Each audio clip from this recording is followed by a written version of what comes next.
Assalamualaikum. Nama saya Al-Mu'izz bin Muhammad Yazid. Nombor kad matrik 03 DKA 19F1079. Assalamualaikum, nama saya Muhammad Ida Hakimi Bezadi. Nombor matrik 03 DKA 19F1095. Assalamualaikum. Nama saya Muhammad Adrul Azwar bin Zulkifli. Nombor matrik 03 DKA 19F1102. Assalamualaikum warahmatullahi wabarakatuh. Nama saya Muhammad Syahril bin Mak Saiti. Nombor kad matrik 03 DKA 19F1074. Kami akan membincangkan tentang tajuk yang diberi, iaitu labah-labah. Pengenalan labah-labah. Labah-labah merupakan haiwan invertebrate pemasa yang menghasilkan sutera dan mempunyai 2 takma, 8 kaki, mulut tidak boleh mengunyah dan tiada sayap.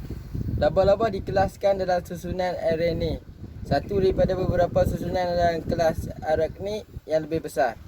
Kumpulan yang turut mengandungi kalajengking, tungau, sengkenik dan falangid. Pengkajian labah-labah dikenali sebagai arachnologi dan mereka yang mengkaji labah-labah sebagai ahli arachnologi.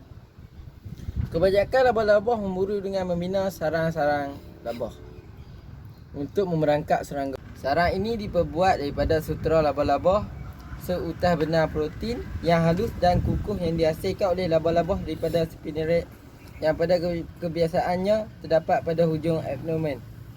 Membandingkan dari segi berat, sutera labah-labah adalah 5 kali lebih kuat berbanding besi keludi. Kesemua labah-labah menghasilkan sutera, walaupun tidak kesemua menggunakannya bagi menganyam perangkap yang rapi.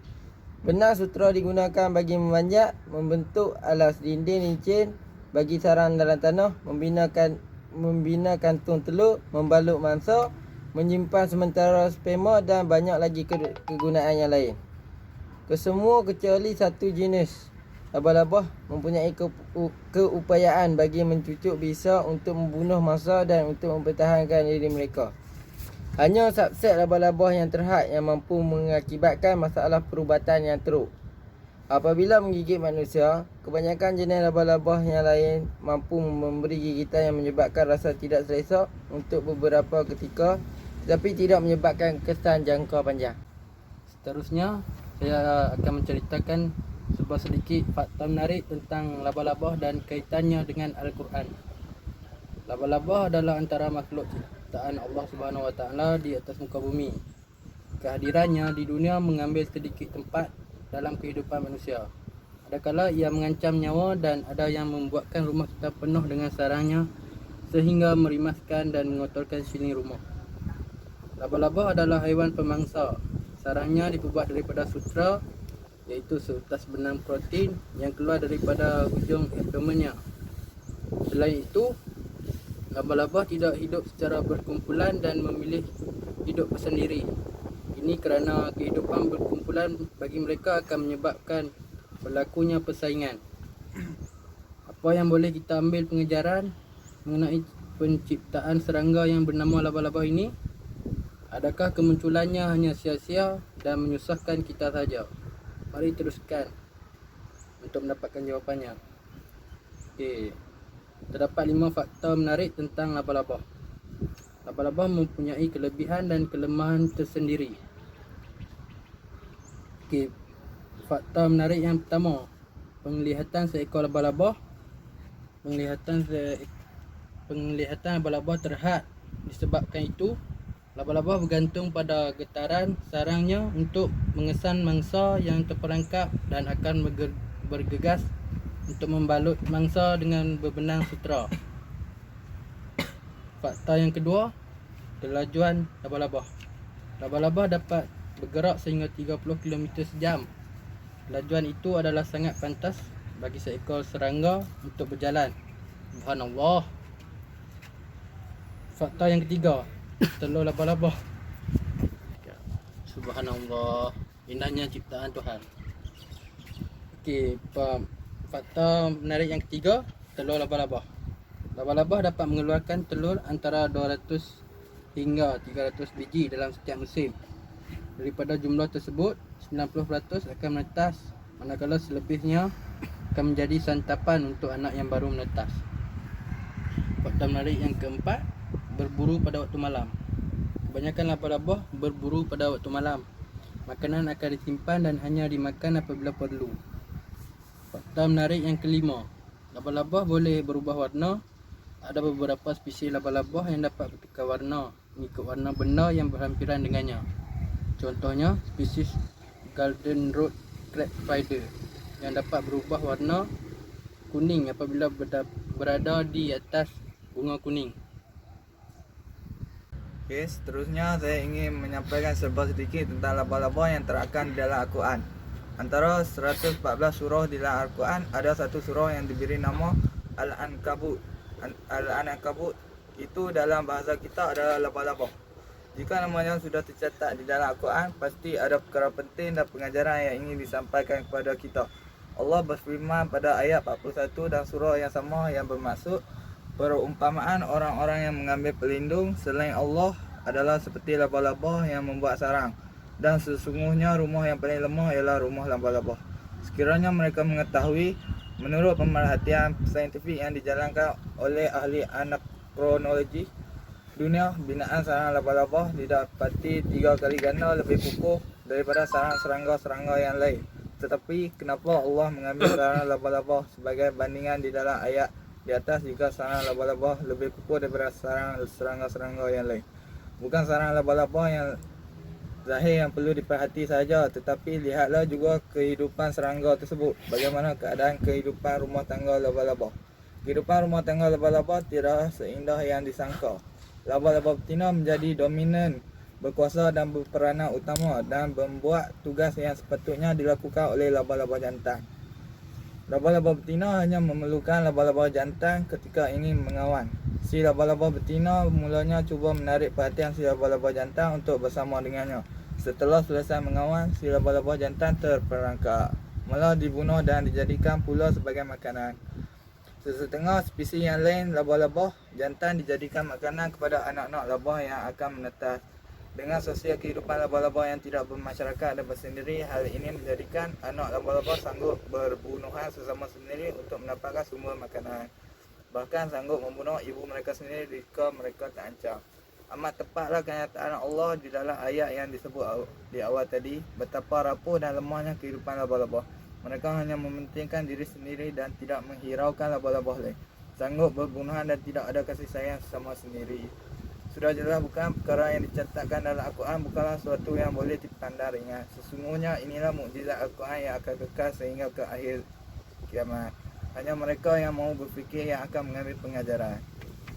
Kali ini saya akan kongsikan tentang terdapat 5 jenis labah-labah yang paling bahaya di muka bumi ini.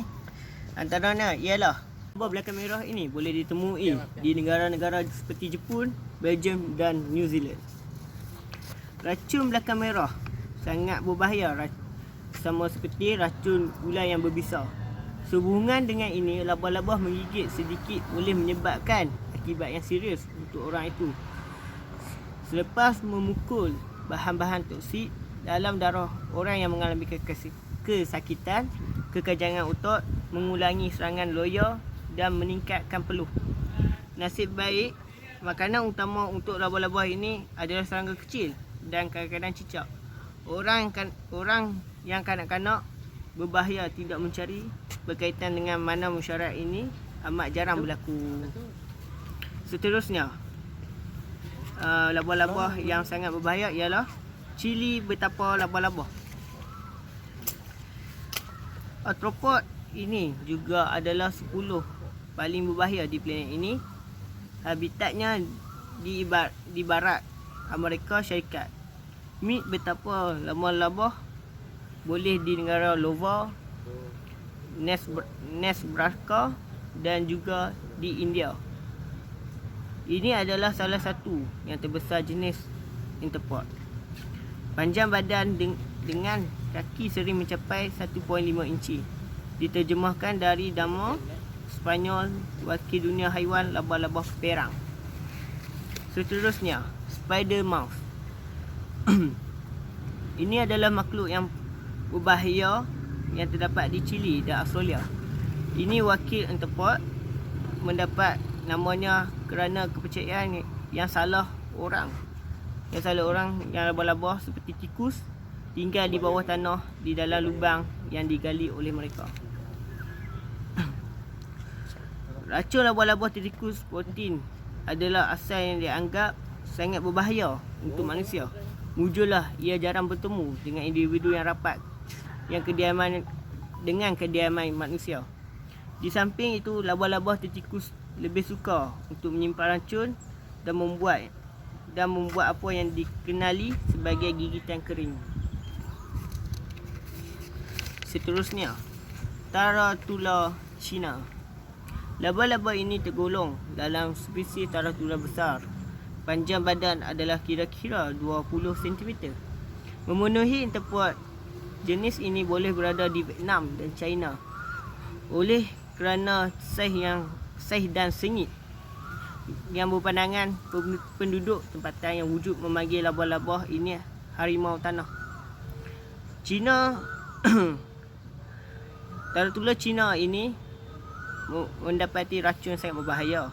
Keputusan eksperimen telah menunjukkan bahawa bahan-bahan toksik yang diletakkan oleh entrepot ini 50% daripada kes-kes yang membawa kepada kematian mamalia yang kecil. Seterusnya, tarantula hiasan. Ini entrepot berbulu dan besar dalam saiz yang dipunyai oleh keluarga laba-laba serigala. Tarantula hiasan boleh didapati di negara-negara Asia Tenggara. Gigitannya amat menyakitkan dan mendapat ke dalam tubuh manusia racun boleh menyebabkan bengkak. Akhir sekali, SAC. Apakah laba-laba ini paling bahaya di tempat yang ke-10 kedudukannya pada masa kini? Ini artropod yang dipanggil emas. Kita bercakap tentang laba-laba sas, tempat yang terutamanya Eropah. Ini laba-laba ini saiznya agak kecil, iaitu 1 cm panjang. Kadang-kadang sas hanya berkurung di dalam rumahnya. Gigitannya mengikut eksperimen adalah berbahaya dan boleh menyebabkan nekrosis tisu yang menyeluruh. Walau bagaimanapun, nasib baik laba-laba sas tidak agresif. Orang yang mereka hanya boleh menyerang apabila rasa bahaya. Kesimpulan yang kami memperolehi daripada tajuk ini, Allah memberikan hikmah kebijaksanaannya kepada sesiapa yang dikehendakinya. Dan sesiapa yang diberikan hikmah itu, maka sesungguhnya ia telah diberikan kebaikan yang banyak. Dan tiadalah yang dapat mengambil pengajaran melainkan orang-orang yang menggunakan akal fikirannya. Sekian, terima kasih.